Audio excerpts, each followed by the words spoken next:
로마서 8장 29절에서 26절에서 39절까지 말씀, 우리 다 찾으셨으면 저와 여러분들 한 절씩 번갈아 읽도록 하겠습니다.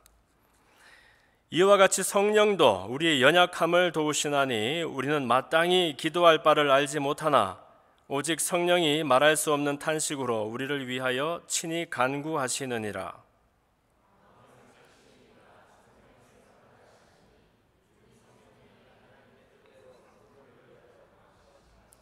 우리가 알거니와 하나님을 사랑하는 자 곧 그 뜻대로 부르심을 입은 자들에게는 모든 것이 합력하여 선을 이루느니라.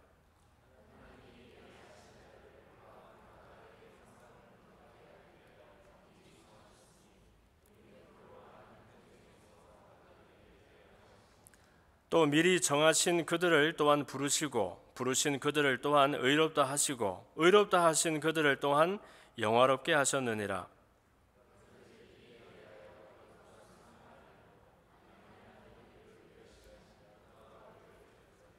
자기 아들을 아끼지 아니하시고 우리 모든 사람을 위하여 내주시니가 어찌 그 아들과 함께 모든 것을 우리에게 주시지 아니하겠느냐.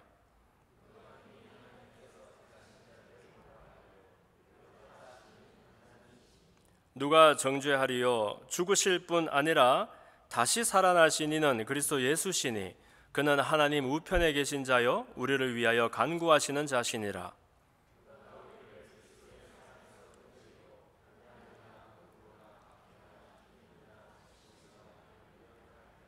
기록된 바 우리가 종일 주를 위하여 죽임을 당하게 되며 도살당할 양같이 여김을 받았나이다 함과 같으니라.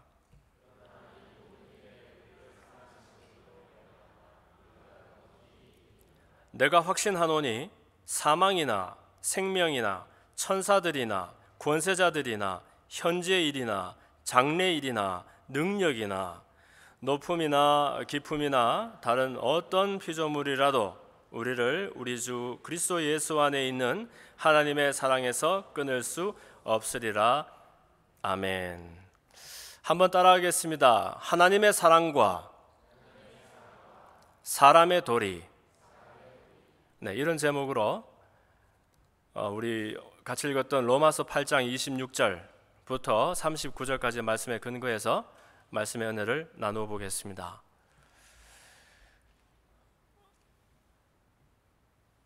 우리 주일학교 어린이들이 부르는 찬송 중에서 그런 노래가 있죠. 돈으로도 못 가요 하나님 나라, 마음이 착해도 못 가요, 또 지식으로 못 가요. 어떻게 해야 갈 수 있죠? 거듭나야 가는 나라 하나님 나라, 믿음으로 가는 나라 하나님 나라, 그런 노래가 있습니다. 신학적으로 굉장히 깊은 내용의 노래이지요. 너나 없이 우리가 이 기독인들은 사람의 착한 일, 사람의 좋은 행실로 구원을 받는 것이 아니라 예수 그리스도를 보내어 주신 하나님의 사랑, 그리스도 안에서 그분의 은혜를 의지하고 믿음으로 구원을 얻는다 하는 얘기들은 아마 귀에 못이 박도록 많이 들어서 또 잘 알고 그렇게 또 신뢰하고 있는 그런 이야기입니다. 그런가 하면 동시에 일부러 나쁘게 살아라는 것은 아니지만 착하게 사는 것 이상의 인생에 더 중요한 의미가 있다는 것을 우리는 잘 알고 있습니다. 사람의 착한 것보다 더 중요한 것은 바로 하나님의 우리의 모든 것을 덮으시는 은혜이기 때문에, 그래서 믿음의 여정이라는 것이 사람이 훌륭하고 빼어난 사람 되는 것이 아니라 하나님의 사람으로 돌아가는 일이다 하는 것을 우리가 잘 알고 있지요. 그런데 그런 것을 강조하다 보니까 어느 때에는 나도 모르게 사람의 행실이 가볍게 여겨지거나 또 주 안에서 경건하게 살면서 우리가 날마다 예수 그리스도의 그 형상을 닮아가는, 하나님의 잃어버렸던 형상을 회복하는 그 일에 대해서 가볍게 생각하는 일들이 많이 있다는 겁니다. 다른 말로 하면 왜 여러분들 들어보셨나요? 칭의라는 말이 있습니다. 사람이 믿음으로 예수 그리스도 안에서 하나님 앞에 붙들린 바 되면, 구원을 받으면 한 번에 받는 것이죠. 그러나 그것으로 끝이 아니라 주님 앞에 설 때까지, 영화로운 영광스러운 나의 원래 모습을 회복할 때까지 사실 저와 여러분은 날마다 한 걸음씩 한 걸음씩 성화의 그런 걸음을 걷게 된다는 겁니다. 성화라는 것은 사람이 더 성스럽게 된다 그런 건가요? sanctification, 그래서 날마다 더 아름다운 모습으로 세워지는 것을 말합니다. 하나님 안에서 은혜로 받는 의를 강조하다 보면 때로는 우리가 날마다 우리 가운데서 성장하고 회복해야 되는 우리 영광스러운 모습을 되찾아가는 것이 소홀해질 수 있다는 말씀입니다. 그래서 오늘은 본문 말씀에서 말씀한 것처럼 우리를 향하신 하나님의 사랑이 얼마나 터무니없을 만큼 놀라운 것인지, 그렇다면 그 사랑을 받았던 저와 여러분은 앞으로 어떠한 삶을 믿음 가운데서 살아야 하는 것인지 하는 것을 한번 살펴보았으면 좋겠습니다. 어떤 사람이 이제 자동차가 고장이 나서 달리지를 않더랍니다. 그래서 머케닉으로 이제 가서 자동차를 고쳐달라고 했더니 수리공이 나와서 한참을 들여다보더니 아무것도 하지 않고 오직 한 일이라는 것이 이 고무망치를 들고서는 여기를 한번 퉁탕퉁탕, 저기를 한번 퉁탕퉁탕 두드리더니 시동을 걸었는데 엔진에 시동이 걸리면서 차가 작동이 되더라는 겁니다. 주인이 얼마나 좋았겠습니까? 아니, 차가 안 굴러가서 낭패를 보게 되는데 몇 번 두들기는 일로 차가 말끔히 고쳐지게 된 겁니다. 그래서 너무 반가워서 돈을 얼마나 드려야 됩니까? 이 비를 요청했는데 비를 받아보고 깜짝 놀란 거예요. 왜냐하면 아무것도 한 것 없고 이 망치만 몇 번 두들겼는데 금액이 1,000불이 나온 겁니다. 1,000불이. 얼마나 속 1,000불이 났겠습니까? 그래서 이 사람이 한편 놀랍고 한편 화가 나서 당신 이 내역을 좀 더 정확하게 좀 적어달라. 그러면 내가 돈을 내겠다. 당신 한 것이라고는 고무망치 몇 번 두들긴 게 다인데 요즘 아무리 물가가 올랐다 치더라도 1,000불이 웬 말이냐. 그래서 머케닉이 당연하다는 듯이 이제 딱 받아서 거기다가 이제 내역을 적는데 고무망치 2번 두드린 것 10불. 그럼 나머지 990불은 뭡니까? 어디를 두드려야 되는지를 아는 것 990불. 이렇게 적은 겁니다. 두드리는 그 행위도 중요하지만 어디를 두들겨야 차가 고쳐지는지를 아는 것은 그 사람의 탁월한 실력이 되는 것이죠. 이와 마찬가지로 우리 사람들에게 어떤 문제가 있다면 우리에게 가장 심각한 문제는 뭐냐 하면 우리의 가장 중요한 문제가 대체 무엇인지를 모를 때에 있다는 겁니다. 학생들이 배움이 언제 일어나느냐? 내가 무엇을 모르는지를 알아야 비로소 모르는 것을 배우게 되는 거예요. 그것처럼 사람에게도 나에게 가장 중차대한 문제가 무엇인지를 아는 지혜가 있어야 비로소 그 문제를 해결하고 인생의 해답을 찾을 수 있게 된다는 겁니다. 그런데 문제는 가만히 놔둬서는 있는 그대로의 사람은 절대 나에게 무엇이 제일 중요한 문제인지, 내 인생에 어디를 고무망치로 두들겨야 하는지를 알지 못한 채 미궁 속에 살아가게 된다는 것이죠. 그래서입니까? 로마서 3장 10절 이하의 말씀을 보면은 기록한 바 의인은 없나니 하나도 없으며 깨닫는 자도 없고 하나님을 찾는 자도 없고 다 치우쳐서 한 가지로 무익하게 되고 선을 행하는 자는 없나니 하나도 없도다라고 탄식하듯이 그렇게 말씀하고 있습니다. 하나님한테서 떨어져 나와서 이제는 눈이 가려져서 자기가 죄를 짓는 줄도 모르고 죄를 짓고 그 죄를 먹고 그 죄를 살고 그 죄를 뱉어낼 수밖에 없게 된 이런 있는 그대로의 우리 사람은 스스로는 하나님이 누군지도 모르면서 찾지도 아니하고 찾아도 만날 수가 없는 그런 지경에 놓여서 무익할 뿐더러 선을 행하는 것이 하나도 없는 지경에 놓이게 됐다는 것이지요. 그래서 너나 없이 사람에게 문제가 있다면 가장 궁극적인 문제는 다름 아니라 죽음과 죄의 문제가 될 것입니다. 우리 가운데서 한번 죽어본 사람이 없습니다. 그렇죠? 그랬더니 경험해보지 못한 이 죽음에 대한 막연한 두려움도 물론이거니와 이 죽음이라는 것은 죽어본 다음에라야 비로소 나에게 현실이 되는 문제라서 그렇습니다. 그런가 하면 죄에 대해서도 죄의 근본에 대한 이해가 우리 속에 없기 때문에 항상 죄라는 단어를 들을 때마다 먼저 비뚤어진 이 오해된 생각들이 떠오르게 된다는 겁니다. 죄라는 말을 들으면 대부분의 사람들은 어떤 사람이 정한 도덕과 법을 지키지 않은 죄가 떠오르게 됩니다. 이런 죄들도 중요한 죄지요. 그래서 사람이 법규를 지키지 않고 또 도리를 지키지 아니하면은 그 일로 비난을 받고 정죄를 받고 결국 잘못한 대가를 지불하도록 요구를 받게 된다는 겁니다. 그러나 이런 죄들은 사실 사람이 만들어 놓은 도덕과 법이라는 것이 먼저 있었기 때문에 죄로 정의되는 일들입니다. 만약에 규칙이 없으면, 법이 없으면 이런 일들이 죄도 될 수 없는 일들이라는 것이죠.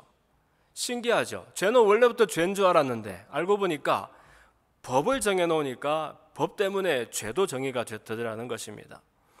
그런데 때로는 이런 규칙들을 잘 지켜냈는데도 불구하고 여전히 내 양심 속에 괴로움을 겪기도 하고, 심지어 양심을 내가 잘 지키고 따르는 것 같은데도 이상하게 내가 있어야 할 자리에 있지 않은 것 같은 그런 불안함, 그리고 자책감과 정죄감이 사람들을 불행하게 만든다는 겁니다. 맞습니다, 여러분. 그래서 궁극적인 우리 죄의 문제라는 것은 내가 무슨 죄를 지었느냐 하는 그런 행실의 이야기이기도 하지만 그보다 먼저 하나님을 떠난 사람의 우리들의 자리의 문제가 될 것입니다. 사람이 원래 사람의 형상, 또 원래 사람의 자리를 떠났기 때문에 죄의 노예가 되었습니다. 그리고 이전에는 필요가 없었던 수치와 두려움을 경험하며 살게 되었습니다. 아담을 보십시오. 아담이라는 이름 자체가 사람이라는 뜻입니다. 근데 아담이 사람이니까 사람이겠지. 그것이 아니라 사람을 대표하는 일반적이고 집합적인 그런 의미의 단어가 아담이라는 낱말입니다. 그래서 아담이 혼자 지어졌고 혼자 살은 것 같지만 사실 그 뒤를 잇는 모든 인류들을 대표하고 대신하는 그런 사람이 되는 것이죠. 이 아담이 원래 하나님을 의존하고 그분 안에서 자유와 만족을 만끽하면서 살 수 있도록 지어졌던 사람이었는데, 그만 이 사람 속에 하나님을 떠나서 독립된 존재가 되어 보겠다라는 그런 불순종하는 마음이 들었을 때에 비로소 죄라는 것이 들어오게 됩니다. 생명나무가 있고 선악나무가 있는데 선악을 알게 하는 그 나무의 실과를 먹지 말아라. 그것은 그 안에 있는 무슨 그 열매의 어떤 특별한 케미칼 때문에 그런 것이 아니라 그것이 사람 지은 하나님과 하나님의 사람과의 유일한 구분이었던 것입니다. 창조주와 피조물 간의 유일한 구분은 누구는 이것을 먹지 말아라 하는 분이고 다른 한쪽은 그것을 먹지 말아라 하는 것을 먹지 않으면 되는 그런 관계였는데, 이 관계를 박차고 나와서 내가 독립된 존재가 되어 보겠다 하면서 그 과실을 먹었더니 이전에는 늘 눈에 눈을 마주 보면서 서로 완벽하게 이해했던 그 하나님인데 이제는 그만 그 죄가 들어옴으로 말미암아서 두려움 때문에 하나님을 볼 수 없게 되고 보아도 알 수 없게 되는 그런 처지가 된 것이지요. 그리고 이전에는 볼 필요도 없던, 알지도 못했던 자기의 벌거벗은 것을 비로소 깨닫게 되고 이것으로 수치를 느껴서 숨게 되었다라고 합니다.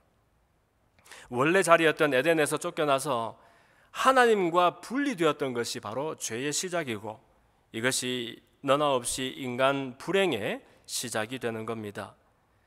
그 뒤로는 아까 우리가 성경에서 읽었던 것처럼 스스로 하나님을 알지도 못하고 찾지도 못하고 심지어 찾아도 만나지도 못하는 신세가 되어서 하나님의 생명과 성령의 법이 아닌 죄와 사망의 법에 매여서 살아가는 비참한 신세가 되었다는 겁니다. 그런데 여러분, 하나님은 앞만 봐도 참 놀라운 분이십니다. 왜냐하면 스스로 하나님을 찾지도 못하게 된 이런 사람들에게 하나님은 자신을 스스로 드러내 보이실 계획을 세우십니다. 그리고 심지어 그 죄와 사망의 법에서 노연하는 방도를 손수 마련하셔서 그것을 사람들에게 선물하십니다. 사람이 땀 흘리고 애써서 자력구제의 어떤 행위로서 그 사망의 법에서 노연하는 것이 아니라 본체가 하나님이요, 하나님의 하나밖에 없는 아들의 형상으로 이 땅에 보내주신 그 예수님을 믿는 믿음 안에서 하나님의 은혜를 발견하고 하나님께 돌아오는 사람들마다 이 사람을 의롭다고 받아주시는 구원의 길을 마련해 주신 것입니다. 이것이 어려운 말로는 칭의라는 그런 단어를 씁니다. 표현을 씁니다. 영어로 justification, 법원에서 쓰는 말이에요. 법원에는 센텐스가 둘밖에 없잖아요. 죄가 이제 밝혀지면 땅땅 유죄, 넌 죄가 아니다 그러면 땅땅 무죄, 이 둘밖에 없지 않습니까?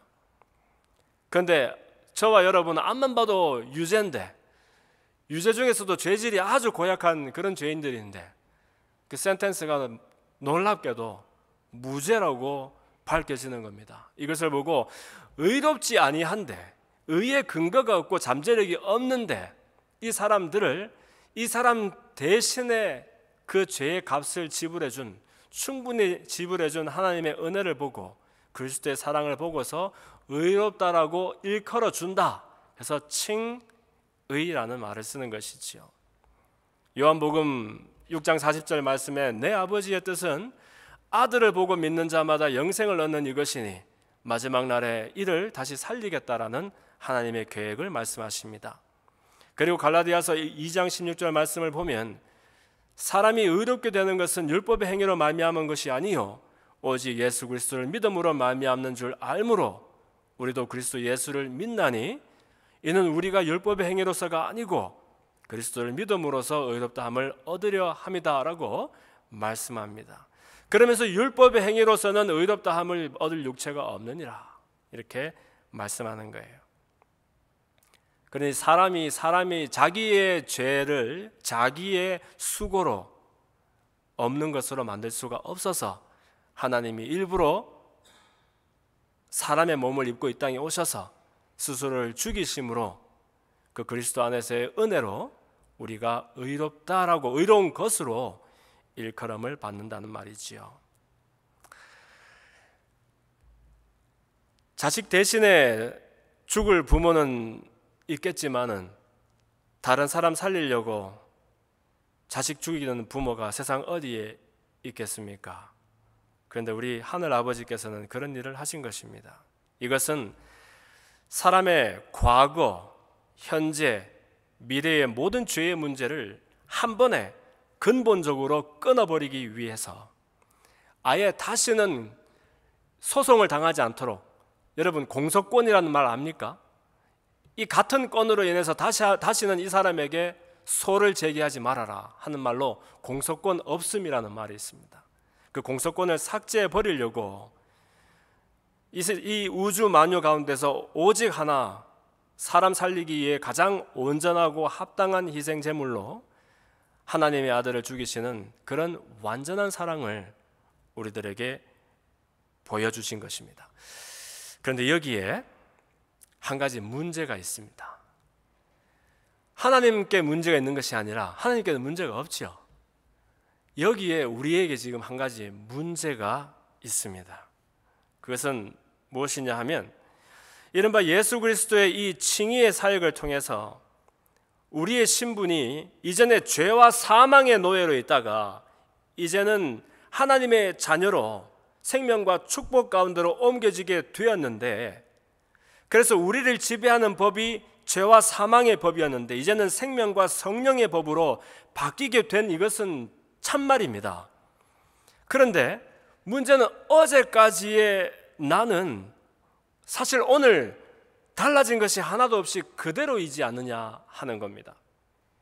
다시 사람의 행위로 나의 잘하는 것으로 내가 구원을 얻을 수가 없으니까 그리스도를 대신 죽여서 그분의 의로 힘입어서 내가 의로운 것처럼 칭함을 받았는데, 칭의를 받았는데, 그래서 나는 한 것은 아무것도 없지만 하나님의 은혜 가운데에서 방향을 돌려 회개했더니 이게 웬 은혜입니까? 죽음 가운데 있던 내가 생명 가운데로 옮겨지고 어둠의 자녀였던 내가 하나님의 자녀가 되는 신분이 바뀌는 그런 놀라운 일이 한 번에 일어나게 된 거예요.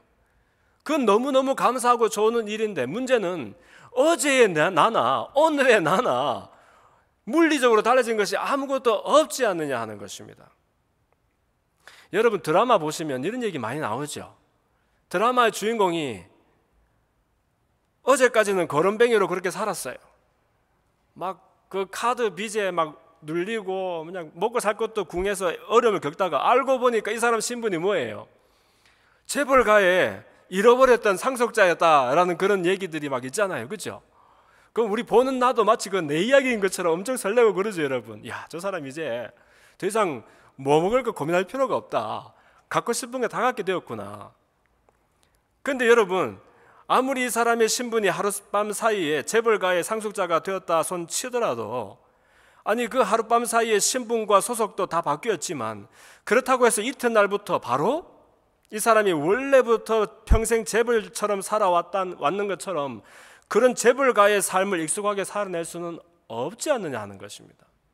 이 사람을 5스타 호텔에 데리고 가서 음식을 막 값비싼 음식을 먹이면 이 사람이 익숙하겠습니까? 저 같으면 체하고 말 것 같아요. 여기에 구원받은 하나님의 자녀들에게나 그들을 바라보는 세상에게나 불편과 어려움이 존재한다는 겁니다. 아니, 저 사람 교회 다닌다고, 얼마 전부터 교회 다닌다는 얘기를 막 하던데, 아니 신앙생활이 놀랍다라고 그런 막 이야기들을 막 하던데, 알고 보니까 안 그런 사람이나 그 사람이나 나은 것이라고는 눈꼽만큼도 없다는 겁니다. 자랑을 하는데 자기 교회 자랑도 하고 자기 교회 다니는 것도 자랑하고 구원받은 자랑도 막 하는데, 사실 어제 그 사람이나 오늘 그 사람이나 달라진 것이 무엇 있어요? 우리 잘못 아니죠. 뭐 그렇게 생겼는데 어떡하겠습니까? 그래서 이 대목에서 구원의 서정이라는 어려운 말이 있습니다. 저는 왜 이런 어려운 말들을 옛날에 썼는지 모르겠어요. 이 Order of Salvation이라고, 구원이, 사람의 구원이 어떤 단계로 이루어지는가 하는 얘기입니다. 하나님이 사람을 미리 정하고 구원하시면 그 사람을 결국 하나님의 영광에 이르기까지 어떻게 이끌어 가시는가 하는 이야기지요. 오늘 우리가 읽었던 본문 중에서 로마서 8장 30절 말씀이 사실은 이 구원의 서정을 아주 간결하고 압축적으로 설명하고 있는 그런 말씀이 됩니다. 제가 30절 말씀을 다시 한번 읽어보겠습니다. 아니 29절 30절 두 절을 한번 제가 읽어보겠습니다. 아닙니다. 30절을 읽겠습니다. 또 미리 정하신 그들을 또한 부르시고 부르신 그들을 또한 의롭다 하시고 의롭다 하신 그들을 또한 영화롭게 하셨느니라. 참 이 짧은 말씀 가운데 모든 내용을 다 담고 있네요. 하나님이 어떤 사람을 죄에서 건져서 구원을 하시고 하나님 자녀로 삼으신다 하면 그 사람이 결국 하나님의 자녀가 될 것이라는 것을 그 전에 알았겠습니까? 몰랐겠습니까? 제가 늘 그랬죠. 모르는 것이 하나도 없으신 것이 어떤 것인지 우리는 이해할 수가 없다고. 하나님은 모르시는 것이 있을 수가 없는 분이기 때문에 모든 것을 다 알고 계시는 분이시죠. 그분의 속성 자체가. 그러니까 사실은 누가 그리스도의 은혜 속에서 하나님을 믿는 믿음이 생기고 하나님의 자녀가 될 것인지 하나님이 모르실 수는 없습니다. 그 얘기는 미리 누구에게 구원이 임하고 누구를 구원할까 아셨다는 말도 되지요. 이 말을 들으면 사람 입장에서, 우리 항상 우리 입장에서 이야기들을 쳐다보니까 불편해요. 아니 무슨 하나님이 이렇게 치사하게 누구를 구원하고 누구를 말 것인지를 정하고 시작해? 이 얘기는 우리 입장에서는 이해가 안 됩니다. 그러나 하나님의 속성을 두고서 따져보면 하나님은 모르시는 것이 있을 수가 없는 겁니다. 그러니 하나님은 사람을 미리 정합니다. 미리 아시고, 그렇죠. 우리 어머니의 태중의 조성이 되기 그 전부터도 우리의 아이덴티티에 대해서 훤히 알고 계시는 분이 하나님이세요. 그러니까 미리 아시고, 이걸 예지라는 말을 씁니다. 그런 다음에 미리 정하십니다. 예정이라는 말을 씁니다. 그걸 그대로 두어도 사실 은혜인데, 사람은 스스로는 하나님을 알지도 못하고 찾지도 않는다 그랬잖아요. 그래서 일부러 또 불러주십니다. 이 부르시는 것을 소명이라 그럽니다. 그리고 불러주신 사람을 결국 의롭다라고, 사실 의롭게 되는 것은 아니죠. 의로운 것으로 인정해 주시고 칭해 주십니다. 칭이라고 합니다. 그런데 거기까지만 해도 구원을 받았으니까 놀라운 은혜인데, 뭐라고 되어 있냐면 오늘 본문에 그렇게 의롭다 하신 그들을 또한 따라합시다. 영화롭게 하셨느니라. 영화롭게 하셨느니라. 영화롭게 한다는 것은 이 영화관에서 뭘 본다는 게 아니고 사람을 영화롭게, 영광스럽게, glorification이라는 말을 써요. 아주 영광스러운 모양으로, 형체로 빚어낸다는 것을 말합니다. 그러니까 사람을 그냥 건지고 구원하는 것만 해도 놀라운데, 하나님의 사람으로 원래의 형상으로 회복하도록 가만히 두지 않고 끌고 가신다는 거예요. 그 얘기는 결국 종국에 우리가 예수 그리스도 앞에 다시 서게 될 때에, 재림의 주 앞에 다시 서게 될 때에, 사람은 육신도 새 육신, 온전한 육신을 입고, 영도 지금처럼 우리가 격으로는, 신분으로는 온전하게 되었지만 사실 우리 속에는 여전히 옛사람의 속성과 죄의 성품이 남아있어서 매일매일 스트러글 하지 않습니까? 그런데 마지막에는 그런 것도 없이 온전한 영광스러운 영을 회복하고 주님 앞에 선다는 것을 약속하는 말씀과도 같은 거예요. 그래서 이 말씀이 바로 구원의 서정이 됩니다. 그런데 이때 사람이 죄에 있다가 건져서 구원받는 것도 한 번에 이루어지는 일입니다. 그리고 그 구원을 받을 때 이미 이 사람은 지금 모양이 무엇이든지 간에 이 사람에게 나는 영화롭게, 이 사람을 영화롭게 만든다라고 하나님이 한 번에 영화로운 잠재력을 부어주십니다. 그래서 칭의와 영화는 하나님의 입장에서는 한 번에 이루어지는 일입니다. 우리 속에 이미 이루어진 겁니다. 그런데 목사님, 영화롭게 되었다는 나의 오늘 모습은 왜 이렇습니까? 내가 내 스스로 거울을 쳐다봐도 만족이 안 되고 맨날 입만 열면 하는 이야기며 마음의 생각들이 만족이 안 됩니다. 할 수 있잖아요. 그래서 사람의 입장에서는 다른 일이기 때문에 그래요. 그것은 마치 씨앗이 땅에 심어진 것과 같은 이야기입니다. 씨앗이 심어지면 씨앗 속에는 한 큰 나무를 이루고도 남음이 있는 완벽한 DNA와 유전 정보 그 속에 들어있지요. 그러나 지금의 모양은 여전히 씨앗입니다. 또한 이것은 짐승에게서 한 마리 어린 새끼가 태어난 것과 같은 모습입니다. 새끼가 태어나면 그 새끼는 온전한 한 마리의 짐승을 이렇게 이룰 수 있는 완벽한 것을 물려받은 거예요. 그러나 지금은 아직 비틀비틀 온몸이 젖어 있고 그렇게 유약한 모습이지 않습니까? 그렇다고 해서 그것이 90% 소며 90% 말입니까? 아니 100% 말이고 100% 소예요. 그런데 아직까지의 모양은 그렇게 연약하다는 겁니다. 이처럼 사람의 입장에서 이 영광이라는 것을 바라보면 그 영광에 이르는 잠재력은 주님께서 한 번에 우리에게 주시고 심어주셨지만, 그러나 주님 앞에 설 때까지 변화하고 성장하여서 이미 주어진 그 구원을 이루어 나가는 인내의 여정이 우리를 기다리고 있다는 겁니다. 오늘 무슨 교리 공부한 날도 아닌데 엄청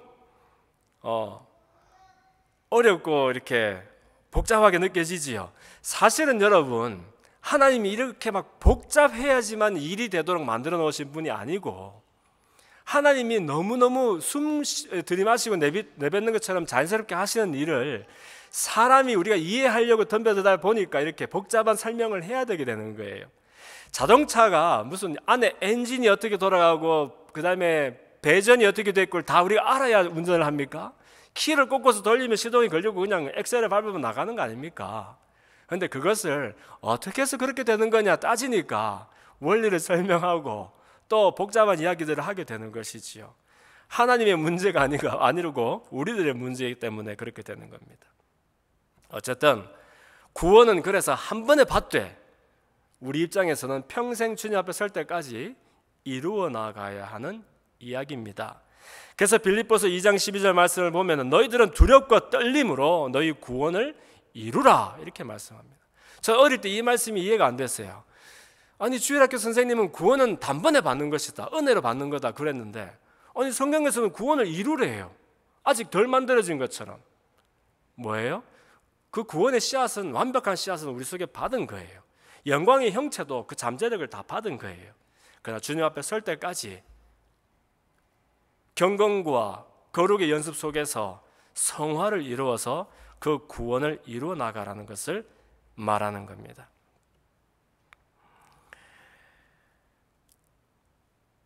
그래서 하나님은 완벽한 칭의를 우리에게 주시고 완벽한 영화를 한 번에 주시지만 주님 앞에 설 때까지 사람은 내 몸 안에서 다투는 두 법 사이에서 늘 사단의 그 참소와 유혹과 싸워 나가면서 전투를 벌이게 되는 것입니다.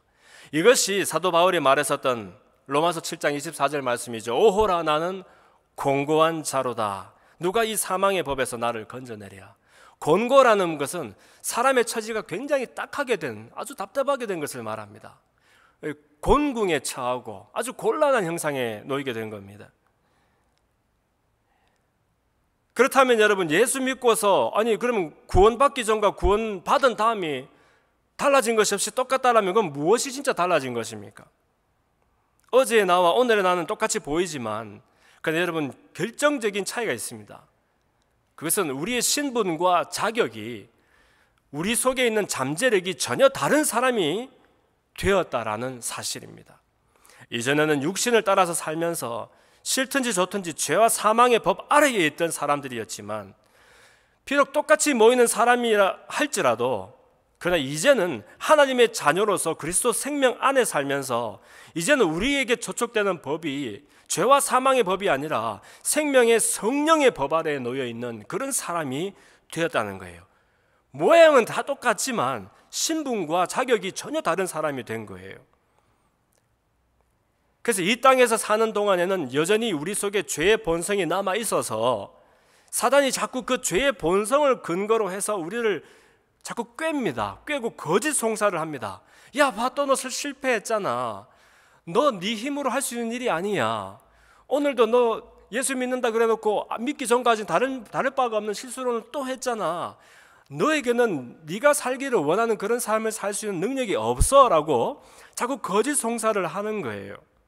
그러다 보니까 우리는 또 거기에 속아서 늘 반복되는 실수와 실패와 또 중독을 끊어버리지 못하고 잘못된 그런 일들을 계속 반복하면서 그걸 뭐라 그러죠? 이 작은 실패들에 모여서 아예 그냥 큰 자괴감에 놓이는 그런 사람으로 살게 된다는 겁니다.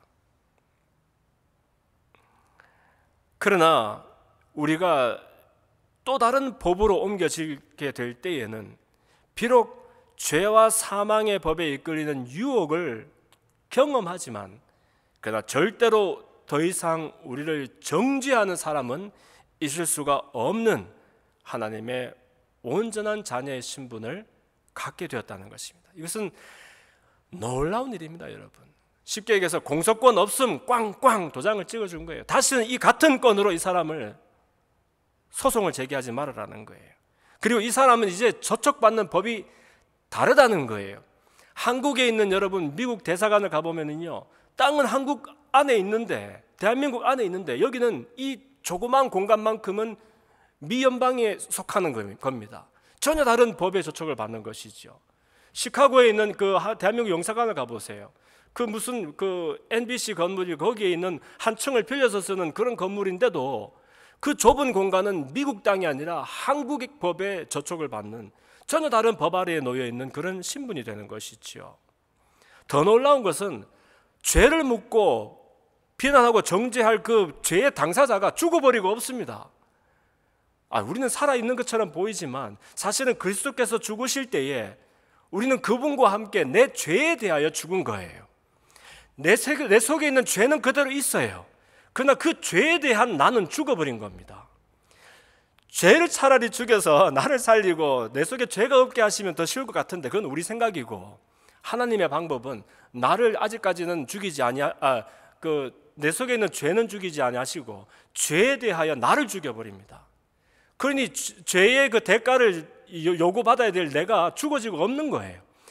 여러분, 사람이 아무리 사건 사고에 말리고 중죄를 저질러서도 사람이 죽어버리면 더 이상 죄를 묻지 못합니다.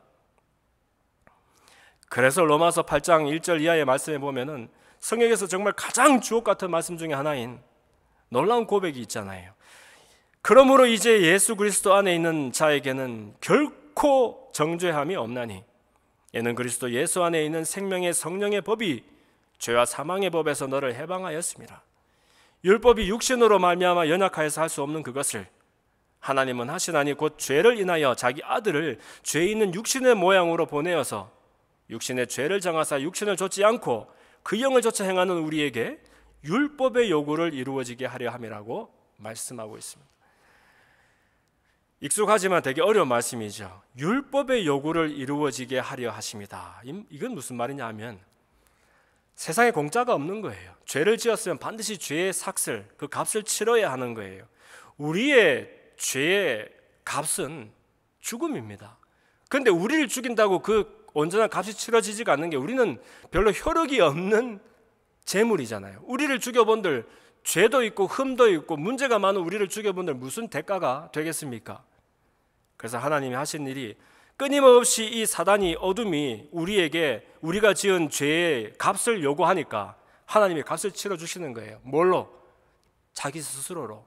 본체는 하나님이시지만 죄 많은 사람의 육신의 몸을 입혀서 아들로 보내시고 그 아들을 죽임으로 한 번에 그 요구를 지불해 주시는 겁니다. 이 요구라는 것은 오늘 내가 지은 죄 아니면 지금까지 지었던 죄만 해결하는 것이 아니라 장차 내가 지을 줄도 모르는 그 죄까지도 다 탕감하는 한 번에 드려지는 그런 희생 제물입니다. 그래서 다시는 율법에 대한 요구가 우리의 죄의 삭슬 누가 묻지도 따지지도 아니하도록 하나님이 길을 열어주신 것이죠. 그래서 사람들이 우리 입장에서는 뭐가 제일 중요한 질문입니까? 친구야, 너 구원 받았어? 넌 구원의 확신이 있어? 이게 되게 중요한 질문이죠. 사람한테 죽고 사는 문제 중에 제일 중요한 게 이거 아니겠어요? 야, 너 예수님 믿어야 돼. 예수님 믿지 않으면 네가 아무리 착해도 너는 지옥 형벌을 면할 수가 없고 그러면 너는 하나님의 자녀로서 생명을 누릴 수가 없어. 우리 같이 예수 믿고 천국을 가자. 그래서 우리가 늘 따지는 것이 구원의 확신이 당신에게 있습니까? 하는 질문 아닙니까? 근데 사람 입장에서 이것이 가장 절실하지요. 왜냐하면 아무도 안 주고받고 죽은 다음에 이거보다 더 중요한 일이 어디 있겠습니까?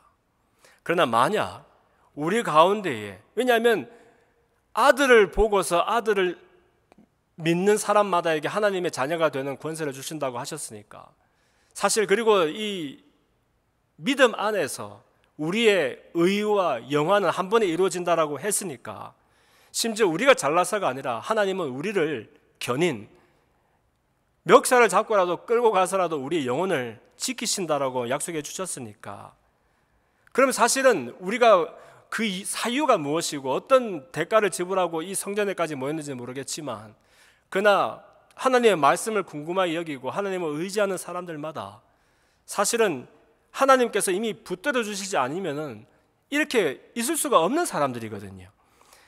있는 그들의 사람은 하나님을 알지도 못하면서 찾지도 못한다 그랬잖아요.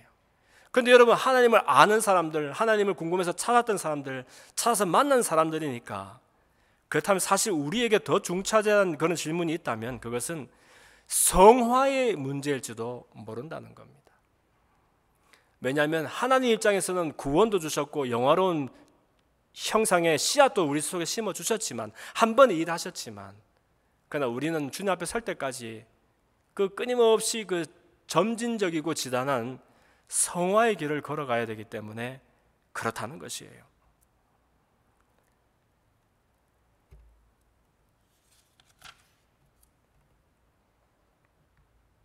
그래서 우리가 더 중요하고 심각하게 따져봐야 할 일은 내가 성화의 삶을 살면서 매일매일 하나님의 영광스러운 형상을 회복해 가고 있는가 하는 질문일 줄도 모른다는 겁니다.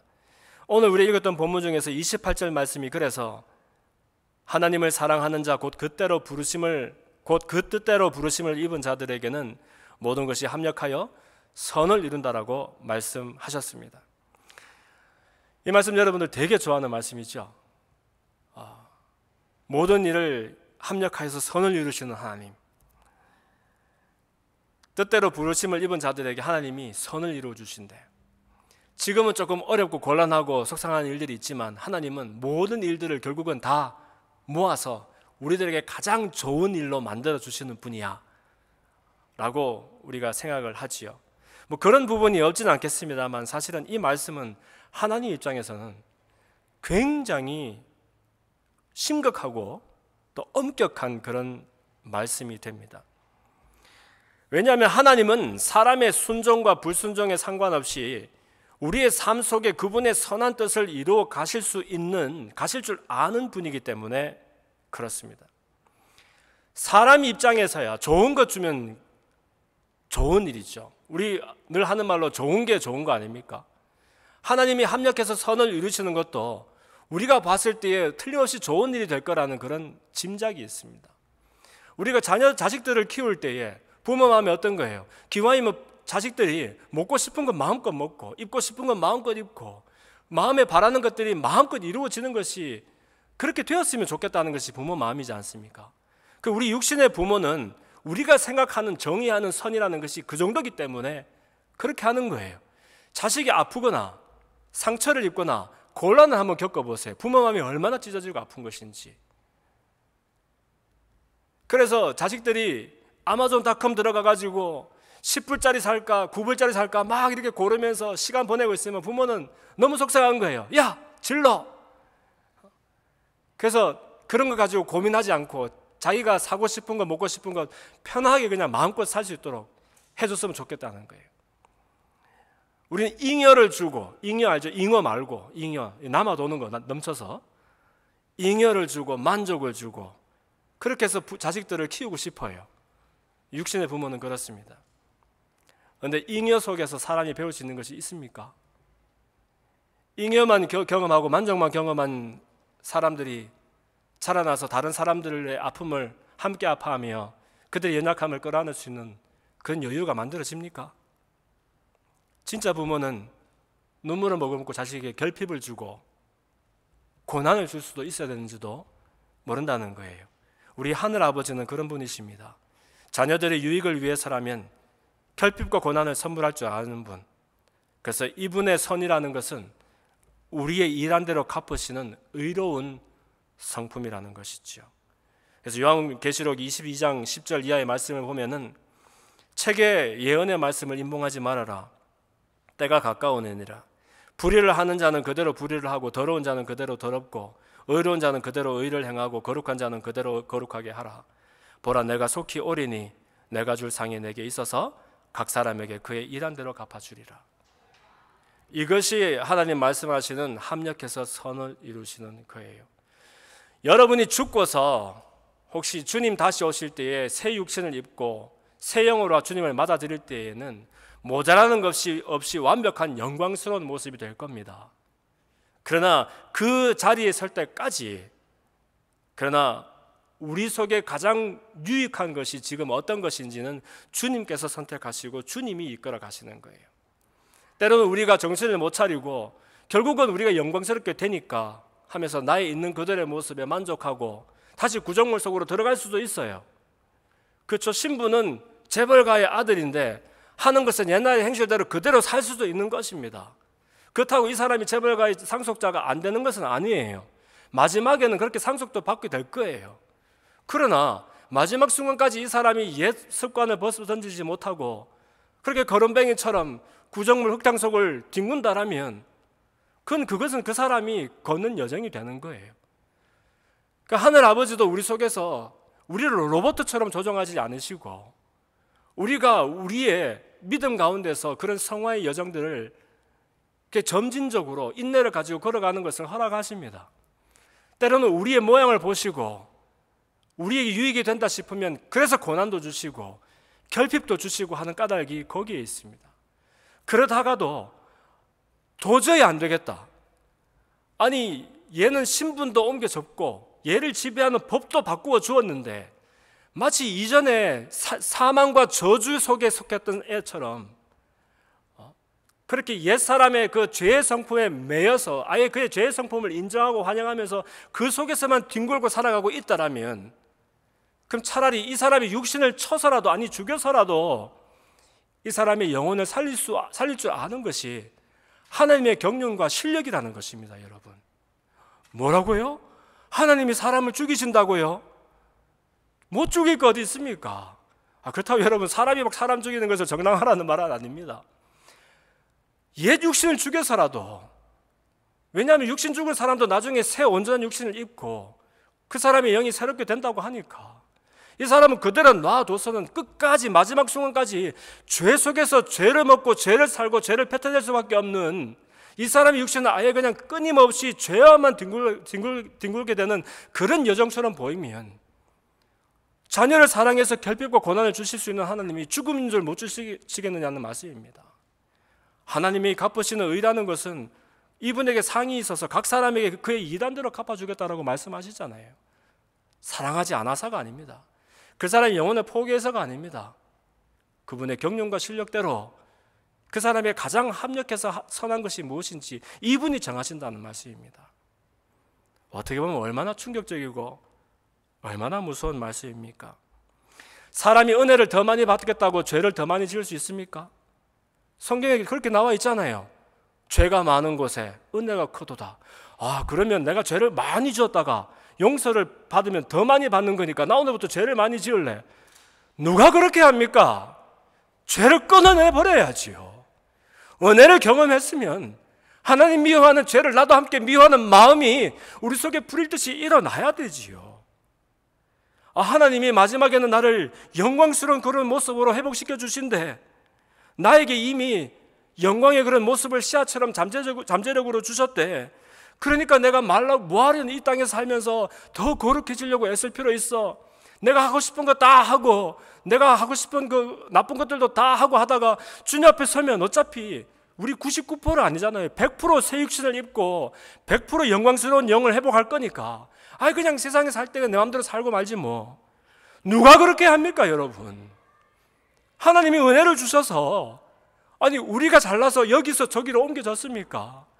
은혜로 사망과 저주 속에 있던 사람들을 생명과 축복 가운데로 옮겨주셨는데, 어둠의 자식이었던 우리들을 지금 모양은 뭐 달라진 거 없이 보이지만 신분 자체를 하나님의 자녀로 만들어 주셨는데, 누가 은혜의 자리를 사모하지 아니하고 누가 성화의 자리를 거부하며 각기 죄 짓는 길로 그렇게 가겠느냐는 말씀입니다. 그래서 하나님이 택한 자녀들에게는 우선 성자 예수님의 희생으로 그 사람들을 구원하고 살리시고, 그것으로 다가 아니고 또 다른 보혜사 성령님을 우리 가운데 보내주셔서, 제가 늘 축도 때마다 말하죠. 내주 교통하는 은혜를 주시는 거예요. 세상 어느 천지에 이런 종교가 있습니까? 사람 안에 성령이 거하고 성령 안에 사람이 거하는. 그래서 끊임없이 이 성령이라는 이름 자체가 파라클레토스, 보혜사, 우리 곁에서 늘 우리를 도우시는 분이라는 거예요. 사람이 대체 무엇을 위해서 빌고 기도해야 되는지도 모르는 우리를 위해서 성령은 탄식으로 친히 간구하시는 분이시라는 거예요. 이분은 성령 하나님이니까 성부 하나님의 뜻을 잘 아시는 분입니다. 그래서 하나님의 뜻대로 성도들을 위해서 간구하시는 거예요. 비록 우리가 지금도 끊임없이 사단의 참소와 유혹을 만나고 우리 속에 두 법이 싸우고 전쟁을 일으키고 있지만, 그러나 그럴 때마다 이 성령께서 이상하게 희미하고 세밀하지만 그러나 분명한 음성을 우리 가운데 주시면서, 그래도 그러면 안 되지, 생명과 성령의 법을 따라야지 하는 그런 소원들을 우리 속에 일으켜 주시는 거예요.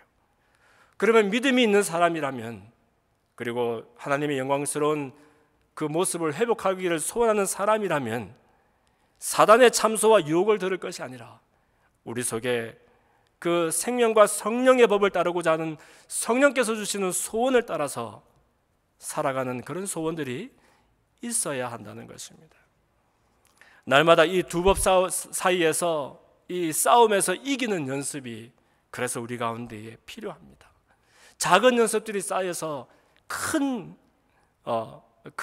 작은 이기는 연습들이 쌓여서 큰 이기는 그런 실력들이 되었으면 좋겠습니다. 이 연습은 하면은 좋고 할 수 있으면 좋은 그런 정도의 일이 아닙니다.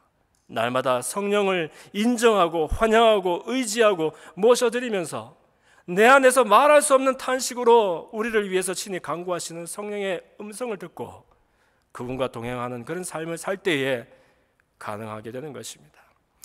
말씀의 결론을 맺겠습니다.